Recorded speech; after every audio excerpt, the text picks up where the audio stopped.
Israel आणि Hamas यांच्यातलं युद्ध हा गत काही दिवसांपासून चर्चेच्या केंद्रस्थानी आलेला विषय आहे. मात्र केवळ याच युद्धाचा विचार करून सध्याच्या आंतरराष्ट्रीय परिस्थितीचा आढावा घेण्याचा प्रयत्न केला तर हा प्रयत्न अत्यंत अपुरा आणि कमालीचा मर्यादित ठरेल ही बाब आवर्जून लक्षात घ्यावी लागते. खर तर अनेक विश्लेषक केवळ इस्रायल आणि हमास यांच्यातल्या युद्धापुरताच आपल्या विश्लेषणाचा विषय मर्यादित ठेवतात. मात्र असं करणं मुळीच पुरेसं ठरणार नाही. याच युद्धाशी संबंधित असलेल्या अन्य काही पैलूंचा विचार करणं हे आज अनिवार्य ठरलंय.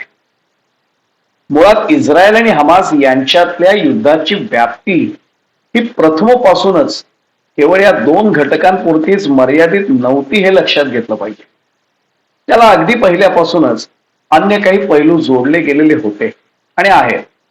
त्यामुळे मुळात या युद्धाबाबत देखील सखोल विश्लेषण करणं आवश्यक होतंय.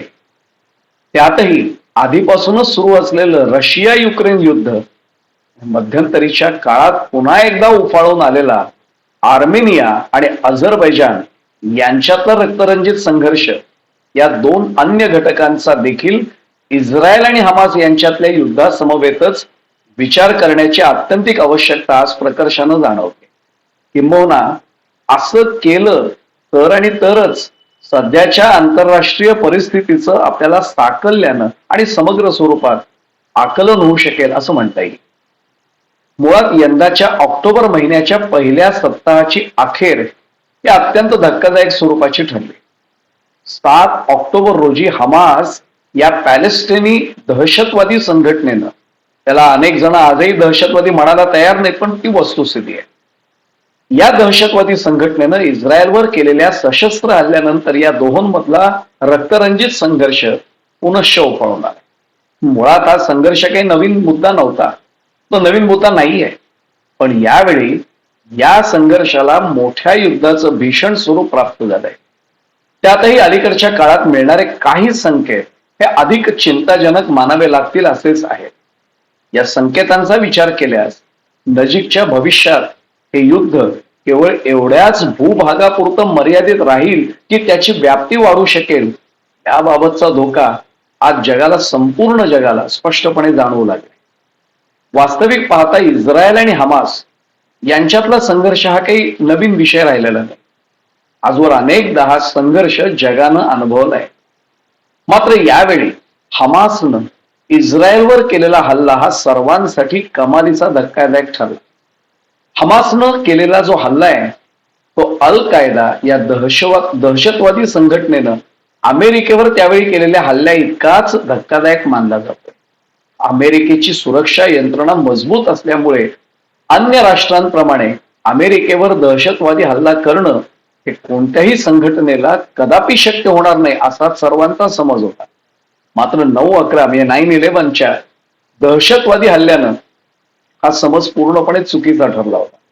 अगदी त्याचप्रमाणे मोसाद सारख्या नामवंत गुप्तचर यंत्रणेला पूर्णपणे अंधारात ठेवून हमासला इस्रायलवर हा मोठा हल्ला कसा करता आला याबाबत आता अनेक अभ्यासक विश्लेषण करतायत. सन 1947 नंतर इतक्या मोठ्या प्रमाणात ज्यू नागरिकांचा बळी जाण्याची ही पहिली घटना ठरते. साहजिकच इस्रायलसाठी ही घटना कमालीची संतापजनक आणि धक्कादायकही ठरली. हमासनं केलेल्या या हल्ल्यात इस्रायलच्या हजारो नागरिकांचा बळी गेलाय आणि प्रचंड संख्येने नागरिक जखमीही झाले आहेत. एवढंच नव्हे तर प्रचंड प्रमाणात नागरिकांचं अपहरणही करण्यात आले. यात इस्रायलसह अन्य काही देशांमधल्या नागरिकांचाही समावेश आहे. काही महिलांवर दुर्दैवी अत्याचारही करण्यात आलाय. त्यामुळे अपेक्षेप्रमाणेच यावेळी इस्रायलनं कमालीची आक्रमक भूमिका स्वीकारली असून हमासचा पूर्णपणे बिमोड करण्याचा संकल्प आता सोडलेला आहे आणि तो आपल्याला दिसतोय, तो अनुभवाला येतोय. अर्थात ही बाब काही मुळीच सोपी राहिलेली नाही. यामागची काही कारणं आहेत ती लक्षात घ्यावी लागतात. हमासनं इस्रायलवर यावेळी थेट युद्ध लादलेलं असलं तरीही प्रत्यक्षात हमास हा केवळ एकमेव घटक विचारात घेऊन चालत नाही. इस्रायल आणि हमास या दोन प्रमुख घटकांच्या समवेत उभय बाजूंनी काही बाह्य शक्ती देखील प्रत्यक्ष आणि अप्रत्यक्ष स्वरूपात कार्यरत झालेला आहे. त्यामुळे वरकरणी जरी हे युद्ध इस्रायल आणि पॅलेस्टाईन किंवा हमास यांच्यातलं वाटत असलं तरीही त्याला अन्य अनेक घटक जोडले गेले आहेत हे लक्षात घ्यावं लागतं. अमेरिकेचा आणि ब्रिटनचा तर इस्रायलला अगदी उघड पाठिंबा आहे, तो लपून राहिलेला नाही. त्याचप्रमाणे इराण आणि तुर्कीचा हमासला असलेला पाठिंबा सर्वज्ञात आहे. खरं तर म्हणूनच या सर्व बाह्य घटकांमुळे इस्रायल हमास युद्धाला अनेक कंगोरे हे साहजिकच जोडले गेले, आपोआप जोडले गेलेले आहेत. वास्तविक पाहता इस्रायल आणि पॅलेस्टाईन यांच्यातील प्रदीर्घ काळापासूनचा अस्तित्वात असलेला तणाव निवळून शांतता प्रस्थापित व्हावी या हेतून अमेरिकेचे तत्कालीन राष्ट्राध्यक्ष डोनाल्ड ट्रम्प यांनी अत्यंत उत्साहानं त्यावेळी एक योजना अंमलात आणली होती. आंतरराष्ट्रीय अभ्यासकांच्या हा विषय निश्चितपणे लक्षात आला असेल. ऐतिहासिक शांतता योजना असं या कथित इस्रायल पॅलेस्टाईन शांतता योजनेचं वर्णन स्वतः डोनाल्ड ट्रम्प यांनीच त्यावेळी केलं होतं. मात्र ट्रम्प यांचे जावई असलेले जॅरेड कुशनर यांनी तब्बल 2 वर्ष व्यतीत करून बनवलेली ही योजना ऐतिहासिक म्हणता येईल अशा प्रकारची तर नव्हतीच, पण शाश्वत शांततेची हमी देऊ शकेल अशा स्वरूपाची ही योजना नव्हती हे त्याच वेळी सगळ्यांच्याच लक्षात आलं. वास्तविक पाहता इस्रायल आणि पॅलेस्टाईन यांच्यात अमेरिकेच्या पुढाकाराने अनेकदा शांतता करार किंवा शांतता योजना या घोषित करण्यात आलेल्या होत्या.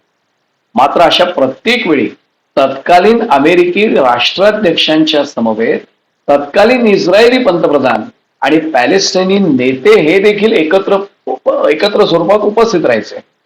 मात्र ट्रम्प यांनी त्यावेळी तयार केलेल्या या नवीन तथाकथित शांतता योजनेची जेव्हा घोषणा झाली तेव्हा केवळ इस्रायलचे पंतप्रधान बेंजामिन नेत्यान्याहू हेच त्यांच्या समवेत उपस्थित होते. एकही पॅलेस्टाईनी नेता त्या प्रसंगी उपस्थित नव्हता, ही बाब लक्षात घ्यावी लागते. मग अशा शांतता योजनेच्या घोषणेच्या प्रसंगी पॅलेस्टिनी नेत्यांची अनुपस्थिती ही निव्वळ प्रतिकात्मक स्वरूपाची मानता येणार नाही हे या योजनेचा तपशील पाहिल्यावरच सर्वांच्या सहज लक्षात आलं होतं आणि तेच आजही अनुभवाला येते. पॅलेस्टाईनी नेते, नागरिक आणि संघटना या सर्वांनी एकमुखानं ट्रम्प यांची ती योजना पूर्णपणे अमान्य असल्याचं घोषित केलं होतं. ट्रम्प यांच्या त्या कथित शांतता योजनेत पॅलेस्टाईन राष्ट्राला टप्प्याटप्प्याने मान्यता दिली जाणार असून या उलट पश्चिम किनारपट्टी भागातल्या खरं तर अजूनही कायदेशीर नसलेल्या इस्रायली वसाहतींना मात्र तातडीनं मान्यता देण्यात आली होती. अर्थातच त्यामुळे ही कथित शांतता योजना अयशस्वीच ठरली होती, यात काही नवल नाही. गाझा पट्टीत कार्यरत असलेल्या हमासनं ही योजना त्यावेळी सपशेल फेटाळून लावली होती. आज त्याचाच अनुभव आपल्याला पुन्हा एकदा घ्यावा लागला. त्यातही सौदी अरेबियाने इस्रायलशी सौहार्दपूर्ण संबंध प्रस्थापित होण्यासाठी सकारात्मक भूमिका घेणं ही मध्य पूर्वेतल्या राजकारणाला कलाटणी देणारी घटना ठरू शकते हेही आंतरराष्ट्रीय समीकरणांच्या अभ्यासकांच्या त्याचवेळी लक्षात आलं.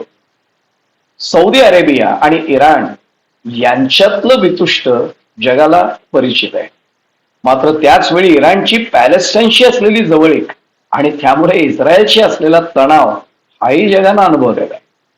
साहजिकच इराणनं इस्रायलला अडचणीत आणण्याच्या हेतूने हमास या संघटनेला सहकार्य करण्याची भूमिका घेऊन या तणावात भर घातलेली आहे. यावेळी देखील हाच अनुभव जगानं पुन्हा एकदा घेतला. विशेष म्हणजे तुर्कीचे राष्ट्राध्यक्ष एर्दोगान हेही या संदर्भात आक्रमक भूमिकेत असल्याचे संकेत प्राप्त झाले. जगातल्या समस्त मुस्लिम राष्ट्रांचं नेतृत्व हे प्रामुख्यानं सौदी अरेबियाकडे असल्याचं सर्वांना माहिती आहे. त्यामागची कारणही सर्वांना ज्ञात आहे. मात्र नजीकच्या भविष्यात जगातल्या समस्त मुस्लिम राष्ट्रांचं नेतृत्व आपल्याकडे यावं या महत्वाकांक्षेनं एर्दोगान यांना प्रचंड पछाडले आणि त्यामुळेच इस्रायल हमास युद्धात देखील हमासला मदत करण्याबाबत एर्दोगान प्रयत्नशील आहे. आता हमासचं अस्तित्व कितपत राहिले हाही वादाचा विषय आहे, पण एर्दोगान यांचे प्रयत्न लपून राहिलेले नाही. अशा प्रकारे या युद्धात सौदी अरेबिया आणि इराण यांचीही भूमिका महत्वाची ठरली हे लक्षात घेतल्यावर याची व्याप्ती लक्षात यायला सहज मदत होईल. आधीच सांगितल्याप्रमाणे संपूर्ण जगाचं लक्ष सध्या केवळ आणि केवळ इस्रायल आणि हमास यांच्यातल्या युद्धावरच केंद्रित झालंय. मात्र त्याच वेळी एकंदरीतच मध्य आशियाला जाणवत असलेल्या व्यापक धोक्याकडे दुर्लक्ष करणं ही बाब कोणालाही मुळीच परवडण्यासारखी नाहीये. आधीपासूनच सुरू असलेलं रशिया आणि युक्रेन यांच्यातलं युद्ध आणि मध्यंतरीच्या काळात पुन्हा एकदा उफाळून आलेला, मी जाणीवपूर्वक पुन्हा एकदा असा शब्द प्रयोग करतोय, पुन्हा एकदा उफाळून आलेला आर्मेनिया आणि अझरबैजान यांच्यातला रक्तरंजित संघर्ष, या दोन घटकांचाही इस्रायल हमास युद्धासमवेत विचार करण्याची नितांत आवश्यकता आहे. पुन्हा एकदा असं म्हणण्यामागे महत्वाचं कारण आहे. याआधी देखील आर्मेनिया आणि अझरबैजान यांच्यात युद्ध छेडलं गेलं होतंच. प्रत्येक वेळी उभय देशांमधल्या नागरिकांना त्याचे दुष्परिणाम सहन करावे लागले. तत्कालीन सोव्हिएत युनियनच्या म्हणजे USSRच्या काळातल्या सीमांची सदोष आखणी आणि विविध वांशिक आणि धार्मिक गटांविषयीची चुकीची धोरणं, अशा सर्व तणावांमागची मूळची कारणं ठरले हेही लपून राहिलेलं नाही. अझरबैजान आणि आर्मेनिया या दोन देशांमध्ये वर्षानुवर्ष सुरू असलेल्या नागोर्नो काराबाख, ज्याला NKR असं म्हटलं जातं, अशा प्रदेशावरील संघर्षानं गेल्याच महिन्यात पुन्हा एकदा अत्यंत उग्र स्वरूप धारण केलं. ख्रिश्चन बहुल असलेला आर्मेनिया आणि मुस्लिम बहुल असलेला अझरबैजान यांच्यातला तणाव हा याआधी देखील युद्धात परिवर्तित झालेला होताच. वरकरणी विचार केला तर हे युद्ध केवळ आर्मेनिया आणि अझरबैजान या दोन राष्ट्रांमध्ये दिसत असलं तरीही प्रत्यक्षात त्याची व्याप्ती मोठी असेल असेच संकेत या आधीच्या काळात देखील मिळालेले होते. किंबहुना या युद्धाची व्याप्ती सातत्यानं मोठी होत जावी असाच या मागच्या काही शक्तींचा हेतू आहे आणि तोही लपून राहिलेला नाही.